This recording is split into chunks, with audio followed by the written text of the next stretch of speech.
Looking back, I never thought the woman who once felt like a second mother to me could transform into someone unrecognizable. Before everything fell apart, Tammy was more than just my stepmom. She was my confidant, my cheerleader, and the person I turned to when life felt overwhelming. We shared inside jokes that made my dad roll his eyes, baked cookies together on lazy Sunday afternoons, and binge-watched shows until the early hours of the morning. She even taught me how to drive, patiently coaching me through every jerky stop and nervous turn. But all of that changed in an instant, like flipping a light switch in the dead of night. When the pandemic hit in early 2020, my world was upended overnight. My mom, a surgeon working grueling 80-hour weeks at the hospital, insisted I stay with my dad and Tammy for safety reasons. At first, it seemed almost cozy. Schools were closed, everyone was home, and we tried to make the best of a bad situation by starting a small vegetable garden in the backyard. Tammy, now 4 months pregnant, glowed with excitement about becoming a mom again. For a fleeting moment, I imagined us growing into this big, happy family. But then, something sinister crept into our home, something I still can't fully explain. Around the time Tammy entered her 4th month of pregnancy, she became a stranger. The warmth in her eyes turned icy. Her laughter faded into sharp, cutting remarks. Suddenly, everything I did seemed to irritate her. Leaving a cup on the counter? A cardinal sin. Walking into the kitchen while she was there? Enough to make her huff and storm out. It felt like living under the same roof as a ticking time bomb, never knowing what might set her off next. Every day, I tiptoed around the house, desperate to avoid her wrath, but unable to escape the suffocating tension. What had I done to deserve this? And why did it feel so personal? The breaking point came one fateful afternoon when Tammy's irrational rage reached a level I never thought possible. It started with something as trivial as borrowing her laptop to finish an online assignment, something she had allowed me to do countless times before. But this time, everything was different. As I sat at the kitchen table typing furiously, trying to meet a deadline, Tammy stormed in, holding a steaming mug of tea.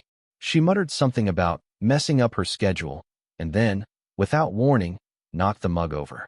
The scalding liquid spilled directly onto the keyboard, short-circuiting the device instantly.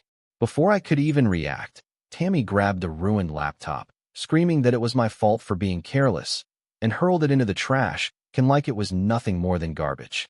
My heart sank, not because of the laptop itself, but because of what it represented, another piece of my dignity stripped away in front of my eyes. That night, unable to bear the suffocating tension any longer, I made the impulsive decision to leave. Climbing out of my bedroom window under the cover of darkness, I wandered aimlessly through the eerily quiet streets. The air was thick with humidity, and every shadow seemed to stretch menacingly across the pavement. I hadn't gone far when I noticed headlights following me slowly from behind. Panic surged through me as the car crept closer, its engine purring ominously.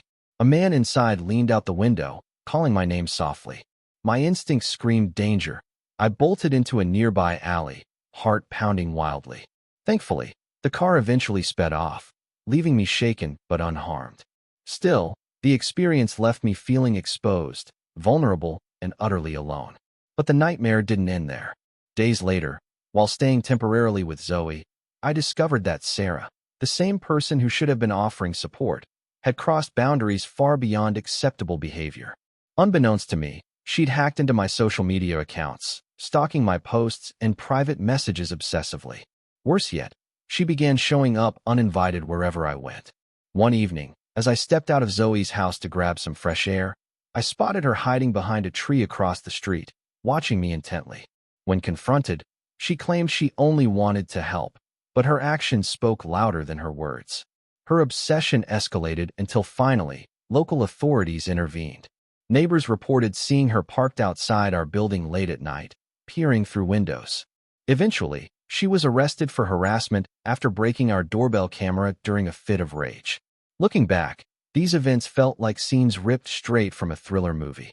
Each moment chipped away at my sense of safety and self-worth, forcing me to question whether anyone truly cared about my well-being. Yet, amidst the chaos, they also hardened my resolve to reclaim control over my life.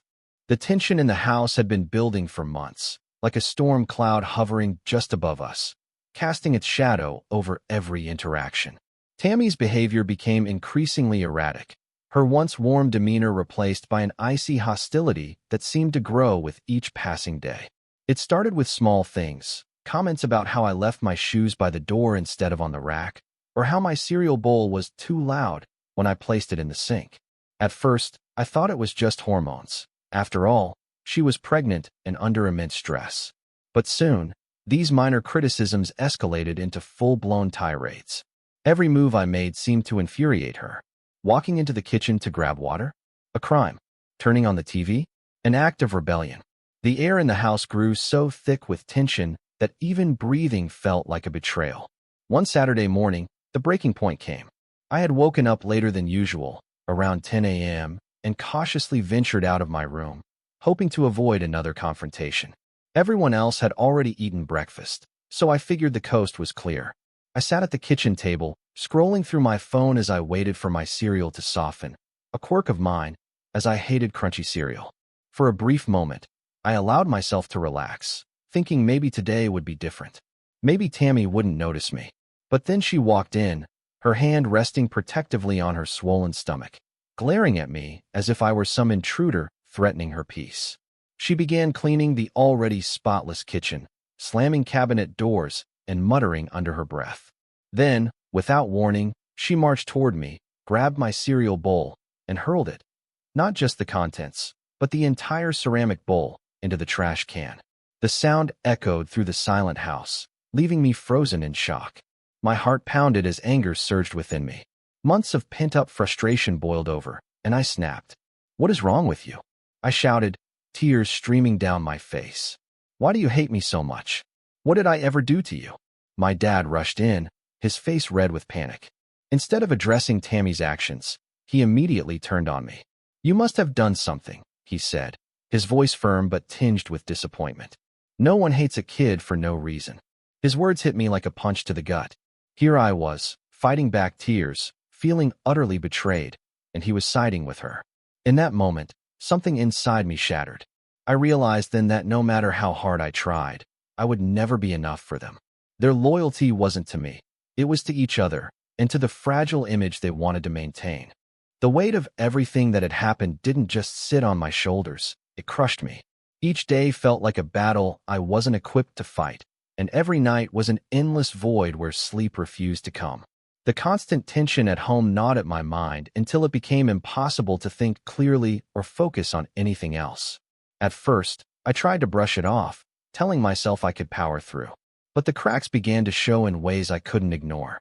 My hands trembled when I reached for my coffee mug in the mornings. My chest tightened with anxiety whenever someone raised their voice near me. I started avoiding people altogether. Not because I wanted to, but because the thought of interacting with anyone filled me with dread. One morning, as I dragged myself out of bed after another sleepless night, I caught a glimpse of myself in the mirror. What stared back at me was unrecognizable. Dark circles under hollow eyes, cheeks sunken from losing 15 pounds without even noticing. And then there was my hair, or rather, what remained of it. Clumps had started falling out in the shower, collecting around the drain like some morbid reminder of how much stress my body couldn't handle anymore. Panic gripped me as I ran my fingers through thinning strands, realizing this wasn't just emotional pain, it was physical too. My own body seemed to be turning against me, betraying any sense of control I desperately clung to. It all came to a head one rainy afternoon when I nearly caused a car accident. Driving had always been second nature to me, but lately, focusing behind the wheel felt like trying to solve a calculus problem while drowning. That day, exhaustion clouded my vision, and before I knew it, I drifted into the next lane. Tires screeched as another driver swerved to avoid hitting me, honking furiously. My heart raced as adrenaline surged through me, snapping me awake just enough to pull over safely. Sitting there in the pouring rain, gripping the steering wheel so tightly my knuckles turned white, I broke down sobbing. This wasn't just about bad driving. It was proof that I was unraveling, piece by agonizing piece. What terrified me most was how invisible my suffering seemed to everyone else. To Tammy, I was just dramatic or lazy. To my dad, I was difficult and ungrateful. Even Zoe, who let me stay with her temporarily, gently suggested maybe I should snap out of it. No one understood that this wasn't something I could simply will away. Every ounce of energy went toward keeping up appearances during the day, only to collapse into despair once I was alone. It felt like living underwater, everything muffled, distant, suffocating. For the first time in my life, I questioned whether things would ever get better. Or worse yet, if they were worth fighting for at all. The night I finally decided to leave, the house felt like a war zone. The argument with Tammy had escalated into something far beyond yelling. It was a verbal bloodbath that left me shaking and gasping for air. My dad's silence during it all stung more than any words could. As Tammy screamed at me, accusing me of being ungrateful and impossible to live with, he simply stood there, arms crossed, his face unreadable. When she called me worthless, he didn't flinch. When she threatened to make me leave if I couldn't get my act together, he nodded in agreement. That was the moment I realized they weren't just pushing me away, they were erasing me. I packed quickly, throwing clothes and essentials into an old duffel bag while tears blurred my vision. Every sound outside, the rustling leaves, distant car engines, made me jump, convinced Tammy would burst into my room at any second and stop me. But she didn't. Maybe she wanted this as much as I did now. By the time I climbed out of my bedroom window, the cold night air hit me like a slap, grounding me momentarily. I didn't have a plan, only desperation driving me forward. Walking through empty streets under flickering streetlights, I felt utterly alone, like a ghost haunting the edges of my own life. Zoe answered her door on the third knock, her eyes widening when she saw me standing there, disheveled and trembling. "What happened?" she whispered, pulling me inside before I could even respond.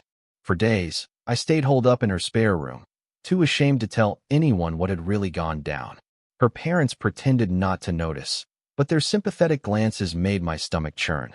It wasn't long before guilt set in. I couldn't keep imposing on them. So, after a week, I reached out to my Aunt Rachel, who lived 2 states away with my mom. Hearing her voice on the phone broke something inside me. She didn't ask questions. She just said, "Come home." Moving in with my mom and Rachel wasn't easy. They tried to give me space, but every kind gesture felt like salt in a wound. Seeing my mom, exhausted from working 80-hour weeks at the hospital, still found time to cook meals for me, made me feel like I'd failed her somehow. Worse yet, cutting off contact with my dad felt like severing a limb. At first, I told myself it was temporary, that we both needed time to cool off. But weeks turned into months, then nearly 2 years. His calls went unanswered, his texts unread. Each message piled onto the growing mountain of guilt pressing down on me, but answering felt impossible. During those 2 years, holidays became unbearable reminders of everything I'd lost. Thanksgiving dinners were quieter without Dad's corny jokes or the chaos of opening Christmas presents together. Even birthdays felt hollow, marked only by perfunctory texts from friends who barely knew what I was going through. The worst part? Knowing I might never see my little brother again. He was just 4 when I left, and imagining him growing up without me tore at my heart. What if Tammy poisoned him against me? What if he forgot who I was entirely? Those thoughts haunted me, keeping me awake at night as much as the anxiety attacks ever did. Looking back, leaving saved me, but it also cost me pieces of myself I wasn't sure I'd ever get back. Every choice came with sacrifice. Every step forward felt like 3 steps back. And yet, somehow, I kept moving, clinging to the hope that maybe one day, things would make sense again. Sarah's obsession with fixing my family situation escalated to a level that now feels like something out of a psychological thriller. At first, her messages seemed harmless. Links to therapy resources, articles about prenatal depression, and even heartfelt advice on reconciling with Tammy. But it didn't take long for her behavior to spiral into something far more sinister. One afternoon, while running errands, I noticed a note tucked under the windshield wiper of my car. It read, "You're ruining everything by staying away. Families heal together or break apart forever." The handwriting was shaky, almost frantic, but unmistakably Sarah's. My stomach dropped as I realized she had been watching me closely enough to know where I parked. The next incident happened days later when I returned home from Zoe's house to find my front door slightly ajar. Panic surged through me as I stepped inside, heart pounding. Nothing appeared stolen, but there were clear signs someone had been in my room. Drawers were left open, clothes rumpled, and a few personal items moved around. A chill ran down my spine when I spotted an envelope on my bed with my name scrawled across it in messy handwriting. Inside was another note. Running won't solve anything. You need to face this for your brother's sake. That night, I barely slept, jumping at every creak and shadow. Who did she think she was? How dare she invade my space like this? But Sarah wasn't done. Her final move came during a family vacation Mom and I took to a quiet beach resort, a much-needed escape after months of chaos. 3 days into our trip, Mom received a notification from our home security system. Someone was at our door. Through the Ring camera app, we saw Sarah standing on our porch, visibly agitated. At first, she pleaded calmly, asking to speak to me. When no one responded, her demeanor shifted. She began screaming accusations, calling me selfish and blaming me for tearing families apart. Then, she lost control entirely. She ripped the camera off the wall, smashed parts of the porch railing, and shouted threats loud enough to echo through the neighborhood. Watching this unfold live from our hotel room felt surreal, like witnessing a stranger unravel before my eyes. Neighbors called the police after hearing the commotion. Officers found Sarah sitting in her car down the street, still muttering angrily to herself. She was arrested for trespassing, vandalism, and harassment.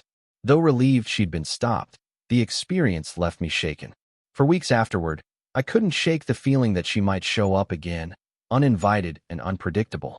Even simple trips to the store became nerve-wracking, each unfamiliar face triggering paranoia. When Paul confronted me about Sarah's arrest, his guilt was palpable. He kept apologizing, swearing he hadn't seen any warning signs. While part of me pitied him, I couldn't help but feel frustrated. Why hadn't he recognized how unstable she'd become? Still, cutting ties with both of them felt necessary for my peace of mind. In the end, Sarah's actions only reinforced my resolve to set firm boundaries, not just with her, but with everyone in my life. If reconciliation meant sacrificing my safety and sanity, then I wanted no part of it. Yet, despite everything, I couldn't deny the complexity of her intentions. Was she trying to help or control? Either way, her methods crossed every line imaginable, leaving scars that would take time to heal. Rebuilding my relationship with my dad and meeting my little brother for the first time felt like walking a tightrope over an endless abyss. Every step forward was fraught with uncertainty. Every word exchanged weighed against years of hurt and betrayal. The first encounter happened on a Saturday afternoon at a neutral location, a quiet park near my mom's apartment. My dad stayed in the background, watching silently as I knelt down to meet my brother, who stared up at me with wide, curious eyes. He was almost 3 now, a miniature version of me when I was his age, except for his love of green everything. Seeing him laugh and babble about Miss Rachel from YouTube made something inside me ache. Not just longing, but also guilt that I hadn't been there sooner.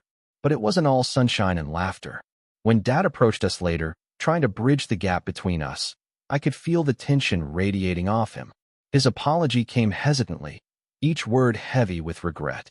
"I failed you," he admitted, tears streaming down his face. For a moment, I wanted to lash out, to remind him how Tammy had treated me, how he'd stood by while she tore apart what remained of our family.